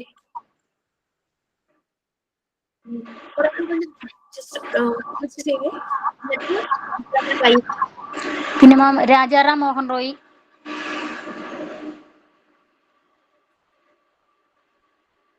ഓക്കെ. സോ നിങ്ങൾക്ക് ഇഷ്ടമുള്ള പോലെ പ്രസന്റ് ചെയ്യാം, നോ പ്രോബ്ലം. ആ ഒരു ഡേ മുഴുവൻ നമുക്ക് വേണമെങ്കിൽ സെമിനാറിന് കൊടുക്കാം. ഇനി അന്ന് കംപ്ലീറ്റ് ആയില്ലേ, നോ പ്രോബ്ലം, നെക്സ്റ്റ് ക്ലാസ്സിൽ ചെയ്യണം, നെക്സ്റ്റ് ക്ലാസ്സിൽ കണ്ടിന്യൂ ചെയ്യാം. കാരണം കുറെ പേർക്ക് താല്പര്യം ഉണ്ടാവും സെമിനാർ എടുക്കാൻ. എത്ര പേർക്ക് താല്പര്യം ഉണ്ടോ അത്രയും പേർക്കുള്ള പ്ലാറ്റ്ഫോം ആണിത്. റെക്കോർഡ് ക്ലാസ് കാണുന്നവർക്ക് ചിലപ്പോ ആ സമയത്ത് പറ്റില്ലായിരിക്കും. പക്ഷെ ചിലപ്പോൾ ഈ ടോപ്പിക് അറിഞ്ഞു കഴിയുമ്പോൾ അവർക്ക് വരണമെന്നുണ്ടെങ്കിൽ അവർ അതിനനുസരിച്ച് ഷെഡ്യൂൾ ചെയ്ത് വരുവാണെങ്കിൽ അവർ ഇതിനകത്ത് നമ്മളുടെ ഇതിന്റെ ഭാഗമാണല്ലോ. Okay, please. ഇത് ചെയ്യുമ്പോൾ എന്ന് പറഞ്ഞു കഴിഞ്ഞാല് നമ്മൾക്കൊന്ന് പിന്നെ എനിക്കും കിട്ടുമല്ലോ, ഞാൻ എങ്ങനെയൊക്കെ മാറാനുണ്ട് ഇവരുടെ കാര്യങ്ങളൊക്കെ കേൾക്കുമ്പോൾ നമുക്ക് എവിടെയെങ്കിലൊക്കെ ചേഞ്ചസ് വരുത്താനുണ്ട്. യെസ്, ഡെഫിനറ്റ്ലി ഞാൻ ഇനി അത് ചെയ്യും. അതുപോലെ ചെയ്യുന്നൊക്കെ നമ്മൾ കേൾക്കുന്ന എല്ലാവർക്കും കിട്ടുമല്ലോ. ഓക്കെ. സോ ടോപ്പിക്സ് എല്ലാം അസൈൻമെന്റ് ആണെങ്കിലും ആക്ടിവിറ്റി ആണെങ്കിലും സെമിനാർ ആണെങ്കിലും അത് ഒരു വർത്തായിട്ടുള്ള കാര്യം ചെയ്യുവാണെങ്കിൽ നിങ്ങളുടെ ടൈമും വേസ്റ്റ് ആവില്ല. അതുകൊണ്ടാണ് കേട്ടോ ഇങ്ങനത്തെ ക്വസ്റ്റ്യൻ തന്നെ, ഇങ്ങനത്തെ ടോപ്പിക്സ് തരുന്നത്. ഓക്കെ. എഡ്വേർഡ് ലീ തോണ്ടി, father of education psychology. Yes. Okay. So നമ്മൾ എഡ്യൂക്കേഷൻ, യെസ്. ഒരാൾക്ക് 5 മിനിറ്റ് എന്നല്ലേ പറഞ്ഞത് സെമിനാറിന്? അത് ഞാൻ പറഞ്ഞേ ഉള്ളൂ. ഇപ്പൊ നമുക്ക് ആ 5 minutes കൊണ്ട് കംപ്ലീറ്റ് ചെയ്യാൻ പറ്റുന്നില്ല. നിങ്ങളൊന്ന് പ്രിപ്പയർ ചെയ്ത് കഴിയുമ്പോൾ നിങ്ങൾക്ക് മനസ്സിലാവുമല്ലോ എത്ര ടൈം വേണമെന്നുള്ളത്. അപ്പൊ എന്നോടൊന്ന് പറയൂ, ഇത്ര ടൈം വേണമെന്ന് പറഞ്ഞു കഴിഞ്ഞാൽ യെസ് ഡെഫിനറ്റ്ലി അത് കിട്ടും. കാരണം നല്ലൊരു കണ്ടന്റ് ഉള്ള ഒരു ടോപ്പിക് ധൃതി പിടിച്ച് ചെയ്യാൻ ഞാൻ ഒട്ടും പറയില്ല. അത് സമയമെടുത്ത് ചെയ്യേണ്ടതാണെങ്കിൽ സമയമെടുത്ത് ചെയ്തു. മാം ഇത് സെമിനാർ ബുക്കിലായിട്ട് എഴുതണ്ടേ മാം? ഈ 5 എഴുതണം എന്ന് പറഞ്ഞത് സെമിനാർ ആണെങ്കിൽ നമ്മൾ സെമിനാർ റിപ്പോർട്ട് പോലെയല്ലേ എഴുതുന്നേ. ആ അപ്പൊ നിങ്ങൾ ക്ലാസ്സിൽ ഇപ്പൊ ടീച്ചർമാരെ എന്ത് ടോപ്പിക് പറഞ്ഞാലും അത് സെമിനാർ എടുക്കുന്നുണ്ടെങ്കിൽ അത് റിപ്പോർട്ടായിട്ട്, അതിപ്പോ ബുക്കിലാണെങ്കിൽ ബുക്കില്, പേപ്പറിലാണെങ്കിൽ ഫയൽ ചെയ്താണെങ്കിൽ അങ്ങനെ ചെയ്തിട്ട് സൂക്ഷിക്കണം. കാരണം ഒരു ഇന്റർവ്യൂവിനൊക്കെ പോകുമ്പോൾ നിങ്ങൾ എന്തൊക്കെ ചെയ്തു എന്ന് ചോദിക്കുമ്പോൾ നമുക്ക് വളരെ കോൺഫിഡന്റ് ആയിട്ട് പറയാലോ, നമ്മൾ അത്രയും കഷ്ടപ്പെട്ട് എഫേർട്ട് എടുത്ത് ചെയ്തത് ഞാൻ ഈ സെമിനാർ ചെയ്തിരുന്നു എന്നൊക്കെ പറഞ്ഞ് നമുക്ക് കാണിക്കാം. ഹെൽത്ത് റിലേറ്റഡ് നമ്മൾ സർവേ ചെയ്തു, ടീച്ചർ വേൾഡ് ഫേമസ് ടീച്ചർ അത് റിലേറ്റഡ് ആയിട്ട് ഞാനൊരു സെമിനാർ ചെയ്തു. നമ്മൾ തന്നെ എഫേർട്ട് എടുക്കുമ്പോൾ അവരതിൽ നിന്ന് എന്തൊക്കെ ചോദിച്ചാലും നമ്മൾ വളരെ കോൺഫിഡന്റ് ആയിരിക്കും. നമുക്കൊരു ഇന്റർവ്യൂവിന് പോകാൻ തന്നെ കോൺഫിഡന്റ് ആയിരിക്കും. കാരണം അത്രയും കാര്യങ്ങളല്ലേ നമ്മുടെ കയ്യിലിരിക്കുന്നത്, അത്രയും സ്റ്റഫ്. അതുകൊണ്ടാണ് എപ്പോഴും എഫേർട്ട് എടുത്ത് ചെയ്യാൻ പറയുന്നത്. നമ്മൾ ഗൂഗിൾ റെഫർ ചെയ്യാം, എഐയോ ChatGPT എന്ത് വേണമെങ്കിലും റെഫർ ചെയ്യാം. പക്ഷെ നമ്മളുടേതായ രീതിയിൽ അതിനെ മാറ്റിയെടുക്കണം. കോപ്പി പേസ്റ്റ് ചെയ്യുന്നതിനേക്കാളും ആ ടൈം കൊണ്ട് നമ്മുടെ ഒരു എഫേർട്ട് എടുത്തു കഴിഞ്ഞാൽ വളരെ സിമ്പിൾ ലാംഗ്വേജിൽ നമുക്ക് എഴുതാനായിട്ട് പറ്റുമല്ലോ. എടുക്കുന്നതെല്ലാം റിപ്പോർട്ടായിട്ട് കീപ്പ് ചെയ്യാം. റിപ്പോർട്ട് പതുക്കെ സമയം കിട്ടുമ്പോൾ പ്രിപ്പയർ ചെയ്താലും മതി, നോ പ്രോബ്ലം. ഓക്കെ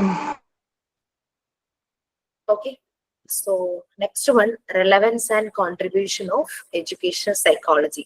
തീർക്കാൻ പറ്റുന്ന ഓക്കെ, നമുക്കത് നോക്കാം. അതിലെ 5 points ആയിട്ട് ഓരോരുത്തർ വായിക്കാമോ? ആദ്യത്തെ 5 points. Relevance and contribution of educational psychology. A systematic knowledge of educational psychology will be useful for the teacher in the following ways. First one, to understand the learner, to cater the individual difference, to understand the learning process, to understand effective methods of teaching, to understand development characteristics. Thank you, ma'am. Okay, നമുക്കറിയാം education സൈക്കോളജിയുടെ 5 key factors ആണ് ഏതൊക്കെയാണെന്ന് അറിയാം. അപ്പോൾ education സൈക്കോളജിയുടെ ഒരു importance ടീച്ചേഴ്സിന് എന്തുകൊണ്ടാണ് അവർക്ക് education psychology അറിഞ്ഞിരിക്കണം എന്ന് പറയുന്നത്, മുന്നിൽ വരുന്ന കുട്ടിയെ മനസ്സിലാക്കാൻ. ടു അണ്ടർസ്റ്റാൻഡ് ദ ലേണർ, ഇവിടെ പീപ്പിൾ അല്ലെങ്കിൽ സ്റ്റുഡന്റ് അല്ലെ. To capture the individual difference, വരുന്ന ഓരോ കുട്ടി ഓരോ ഇൻഡിവിജ്വൽ ആണ്, യുണീക്ക് ആണ്, അവർക്ക് ഡിഫറൻസസ് ഉണ്ട്. അത് ശരിയായ രീതിയിൽ മനസ്സിലാക്കാൻ, അവരുടെ ഇൻഡിവിജ്വൽ ഡിഫറൻസ് മനസ്സിലാക്കി അവർക്ക് പ്രൊവൈഡ് ചെയ്യാൻ, അവർക്ക് വേണ്ടുന്നത് പ്രൊവൈഡ് ചെയ്യാൻ. Cater means provide. അതിനനുസരിച്ച് അവർക്ക് നീഡ്സ് അനുസരിച്ച് അവർ പ്രൊവൈഡ് ചെയ്യാം. ലേണിംഗ് പ്രോസസ് മനസ്സിലാക്കുക, to understand the learning process. പിന്നെ എഫക്റ്റീവ് മെത്തേഡ് ഓഫ് ടീച്ചിങ്ങിന്റെ എഫക്റ്റീവ് മെത്തേഡ്, എങ്ങനെ പഠിപ്പിക്കണം, എന്ത് പഠിപ്പിക്കണം, എപ്പോൾ പഠിപ്പിക്കണം.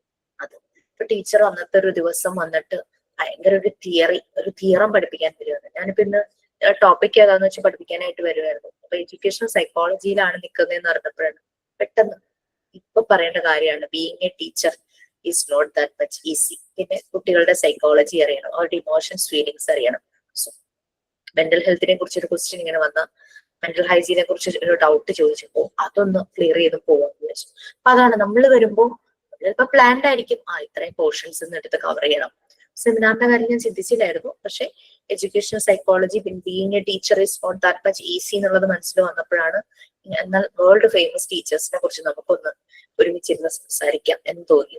അപ്പൊ അതാണ് ആ ഒരു എഫക്റ്റീവ് മെത്തേഡ് ഓഫ് ടീച്ചിങ്. അത് അതെനിക്ക് മനസ്സിലായിരുന്നു, നിങ്ങൾ കാരണം കേട്ടോ. അല്ലെങ്കിൽ ഞാൻ ഈ ടോപ്പിക് നമ്മൾ അങ്ങനെ ഒരു കാര്യം ഡിസ്കസ് ചെയ്യുക, ഒരു ഡിസ്കഷൻ ഈ ക്ലാസ്സിലില്ല. ഈ ചുമ്മാ പോർഷൻസ് വായിച്ച് അത് പഠിപ്പിച്ചു പോകേണ്ടി വരുള്ളൂ, എക്സ്ട്രാ ആയിട്ടൊന്നും പറയില്ല. പിന്നെ always think out of the box. ഈ ഒരു PDF-നുള്ളിൽ ഇങ്ങനെ ചുരുങ്ങാതെ നമ്മൾ വൈഡ് ആക്കുന്നു, ഇത്രയേ ഉള്ളൂ കേട്ടോ. പിന്നെ ടു അണ്ടർസ്റ്റാൻഡ് ഡെവലപ്മെന്റ് ക്യാരക്ടറിസ്റ്റിക്സ്. നമുക്കറിയാം അമ്മയുടെ വോമ്പിൽ, അതായത് ഗർഭപാത്രം തുടങ്ങി നമ്മൾ ഒരു ടോംപ് വരെ എത്തുമ്പോൾ, നമ്മുടെ ഡെത്ത് ആവുന്ന വരെയുള്ള ആ ഒരു ഡെവലപ്മെന്റ് പ്രോസസ്, ലൈഫ് സ്പാൻ, അതിന്റെ കാര്യങ്ങൾ, ക്യാരക്ടറിസ്റ്റിക്സ് മനസ്സിലാക്കാൻ. Okay, next 5 points please. To enable teacher for curriculum development, to render guidance services, to give guidance for the education of extraordinary children, to understand group dynamics and social behavior in classroom, to develop a constructive and creative discipline. Okay, to enable teacher for curriculum development. നമ്മൾ നമ്മുടെ കുട്ടികളുടെ text book ഒക്കെ എടുത്ത് നോക്കി കഴിഞ്ഞു കഴിഞ്ഞാൽ കാണാം, ചില ബുക്സ് പ്രിപ്പയർ ചെയ്ത ഓതേഴ്സിനെ കുറിച്ച് എഴുതിയിട്ടുണ്ടാവും. ചില ടെക്സ്റ്റുകളിൽ ഏതെങ്കിലും ഒരു സ്കൂളിലെ ടീച്ചർ എന്ന് പറഞ്ഞിട്ട് ആരുടെങ്കിലും പേര് കാണും. ചില ടീച്ചേഴ്സ് അവർക്ക് അതിനുള്ള കഴിവുണ്ടാവും, അവരെ ഇനേബിൾ ചെയ്യിക്കുന്നു, ആക്റ്റീവ് ആക്കുന്നു. അങ്ങനെ ഒരു സിലബസിന്റെ ഡെവലപ്മെന്റിന്, ഒരു കരിക്കുലത്തിന്റെ ഡെവലപ്മെന്റ്. പിന്നെ ഗൈഡൻസ് സർവീസ് പ്രൊവൈഡ് ചെയ്യാം. ഒരു ഗൈഡ് ആയിട്ട് തന്നെയാണല്ലേ ഒരു ടീച്ചർ പറയുന്നത്. അപ്പൊ ആ ഒരു ഗൈഡൻസ് കൊടുക്കാനായിട്ട് അവരെ പ്രാപ്തരാക്കും. പിന്നെ പലപ്പോഴും ക്ലാസ് റൂമിൽ എക്സ്ട്രാ ഓർഡിനറി ചിൽഡ്രൻ ഉണ്ടായിരിക്കും. ചിലപ്പോൾ കുറച്ച് കഴിവ് കൂടിയത്, IQ കൂടിയത്, അല്ലെങ്കിൽ സ്പെഷ്യൽ കുട്ടികൾ അങ്ങനെ ഉണ്ടാവും. എന്തെങ്കിലും ഒരു ചെറിയൊരു ഡിസബിലിറ്റിയോ അല്ലെങ്കിൽ ചെറിയ കഴിവ് കൂടുതൽ, എന്തെങ്കിലും കാര്യത്തിൽ പൊട്ടൻഷ്യൽ കൂടുതലായിട്ട് അവർക്ക് പ്രോപ്പറായിട്ട് ഗൈഡൻസ് കൊടുക്കാനായിട്ട് സഹായിക്കും. അവരെ മനസ്സിലാക്കി പ്രോപ്പർ ഗൈഡൻസ്. പിന്നെ group dynamic and social behaviour in class room. ഞാൻ നിങ്ങളെ ആരെയും കാണുന്നില്ല, ശബ്ദം മാത്രം കേൾക്കുന്നു. ബട്ട് ഒരു ഗ്രൂപ്പ് ആക്ടിവിറ്റി സെമിനാർ കൊടുത്തു. ഞാൻ ഇന്ന ആളുകൾ ഗ്രൂപ്പ് ആവണമെന്നൊന്നും ഞാൻ പറഞ്ഞില്ല. നിങ്ങൾക്ക് ഗ്രൂപ്പായിട്ട് ചെയ്യാം, ഓരോരുത്തർക്ക് ചെയ്യാം. അപ്പൊ ആ ഒരു ഇത് മനസ്സിലാക്കാനായിട്ട് ഗ്രൂപ്പ് ഡൈനാമിക്സ് അത് മനസ്സിലാക്കുന്നു. പിന്നെ ക്ലാസ് റൂമിലെ സോഷ്യൽ ബിഹേവിയർ. ഒരു ഇൻഡിവിജ്വൽ ഒറ്റയ്ക്ക് അയാൾക്ക് ഒരു ബിഹേവിയർ ആയിരിക്കും, ഒരു ഗ്രൂപ്പിൽ ചെല്ലുമ്പോൾ ഒരു ബിഹേവിയർ ആയിരിക്കും, ഒരു വലിയൊരു ഗ്രൂപ്പുമായിട്ട് ചേരുമ്പോൾ നമ്മളിപ്പോ ഒരു സൊസൈറ്റിയിൽ നമ്മുടെ ഒരു ബിഹേവിയർ, അതുപോലെ കുട്ടികളുടെ ബിഹേവിയർ. അപ്പൊ നിങ്ങൾ ഗ്രൂപ്പായിട്ട് ചെയ്യുമ്പോൾ എനിക്ക് മനസ്സിലാവും നിങ്ങളുടെ ആ ഒരു ഗ്രൂപ്പിനകത്ത് നിങ്ങൾ എങ്ങനെയാണ് ആക്ട് ചെയ്യുന്നത്, നിങ്ങൾ ആ ക്ലാസ് റൂമിൽ എങ്ങനെയാണെന്നുള്ളത്. Okay, to develop constructive and creative discipline. പണ്ട് കാലത്ത് പണിഷ്മെന്റ് ഭയങ്കരമായിരുന്നു അല്ലെ, അടി, ചൂരൽ കൊണ്ടുള്ള അടി ഭയങ്കരമായിരുന്നു. പിന്നെ ക്ലാസ്സിന് പുറത്ത് നിർത്തുക, ഡെസ്കിൽ കയറ്റി നിർത്തുക, ബെഞ്ചിൽ കയറ്റി നിർത്തുക, മുട്ടിൽ നിർത്തുക, അങ്ങനെ കുറെ അപരിഷ്കൃതമായിട്ടുള്ള പണിഷ്മെന്റുകൾ ഉണ്ടായിരുന്നു. അത് മാറ്റിയിട്ട് കൺസ്ട്രക്റ്റീവ് ആൻഡ് ക്രിയേറ്റീവ് ഡിസിപ്ലിൻ.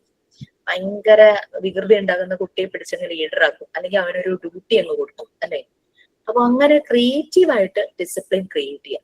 അവന് ഇഷ്ടപ്പെട്ട ഒരു ജോലി ഒന്ന് ഏൽപ്പിക്കുമ്പോഴേക്കും ചോക്ക് എടുത്തുകൊണ്ട് പോവാ, ടെസ്റ്റർ എടുത്തുകൊണ്ട് പോവാ, എല്ലാവരുടെയും ബുക്സ് കളക്ട് ചെയ്ത് സ്റ്റാഫ് റൂമിൽ കൊണ്ടുവയ്ക്കും. ഭയങ്കര ഹാപ്പി ആവും, ഏറ്റവും പ്രൗഡ് ഫീൽ ആയിരിക്കും അല്ലെ. അപ്പൊ അങ്ങനെ രീതിയിൽ ക്രിയേറ്റീവ് ആയിട്ടുള്ള കൺസ്ട്രക്റ്റീവ് ആയിട്ടുള്ള ഡിസിപ്ലിൻ ഡെവലപ്പ് ചെയ്യുക ക്ലാസ് റൂമിൽ. അല്ലാതെ പേടിപ്പിക്കുന്ന ഒരു അറ്റ്മോസ്ഫിയർ, ഷൗട്ട് ചെയ്യുന്നു, അടിക്കുന്നു, ഗെറ്റ് ഔട്ട് അടിക്കുന്നു, അങ്ങനത്തെ എന്തൊക്കെ അല്ലാതെയുള്ള അച്ഛനെ വിളിച്ചുകൊണ്ട് വരുന്നു, അങ്ങനത്തെ കാര്യങ്ങളല്ല. ക്രിയേറ്റീവ് ആയിട്ട് കൺസ്ട്രക്റ്റീവ് ആയിട്ടുള്ള ഡിസിപ്ലിൻ. നെക്സ്റ്റ് വരുന്ന പോയിന്റ്സ് എല്ലാം കൂടെ ഇങ്ങനെ വായിക്കാം. To understand problems of children, to help in measuring learning outcomes, to prepare timetable, to prepare textbooks and instructional materials, to select appropriate co-curricular activities, to know about himself. Okay, കുട്ടികളുടെ പ്രശ്നങ്ങൾ മനസ്സിലാകണം. ഞാൻ 10:30 വരുന്നു, 11:30 ആകുമ്പോൾ PDF-ലുള്ളതൊക്കെ class എടുത്തിട്ട് പോകും. ഞാൻ നിങ്ങളുമായിട്ട് യാതൊരു കമ്മ്യൂണിക്കേഷനും വേറെ ഇല്ല, എനിക്ക് അറിയുന്നില്ല നിങ്ങളുടെ പ്രശ്നം. അങ്ങനെയല്ലല്ലോ. ഇപ്പൊ ഒരു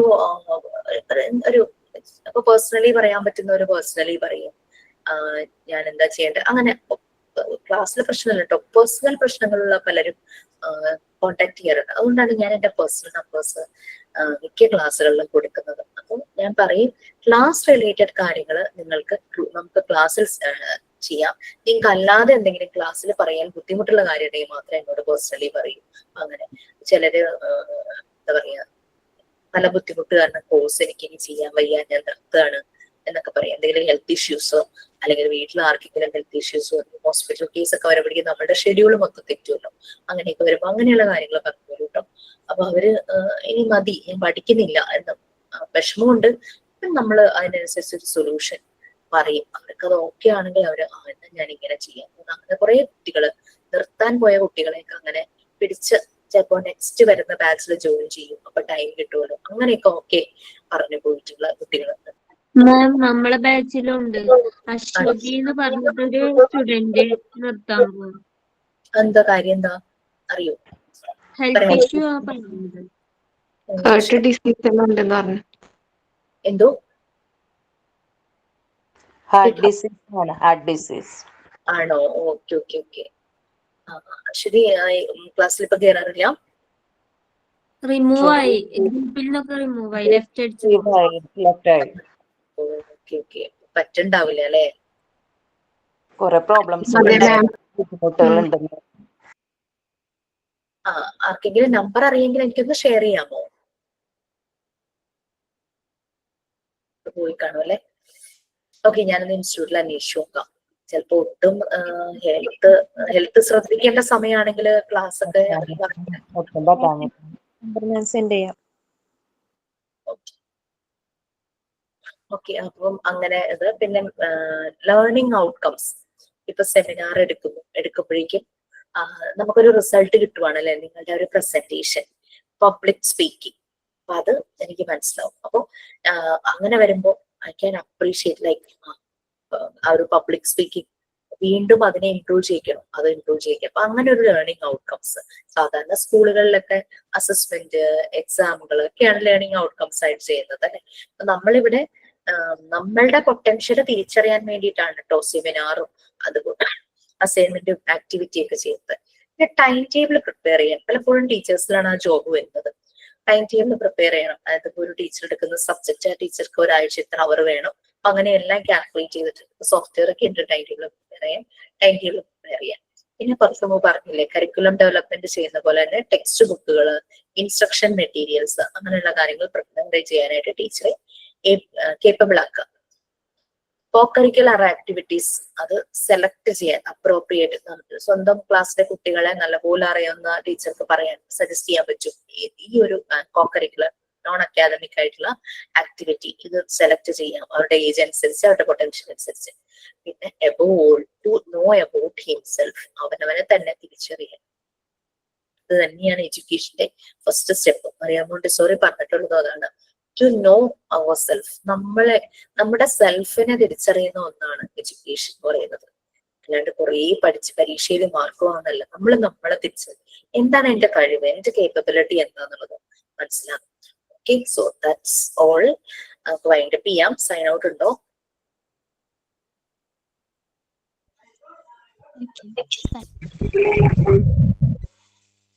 Dear teacher and classmates, as we conclude together in this class, I want to express my heartfelt gratitude to our teacher Jisha ma'am for the guidance, support and knowledge shared with us throughout the class. And to my fellow classmates, thank you all for being part of this experience. Okay, thank you. And this is signed out by Mrudula.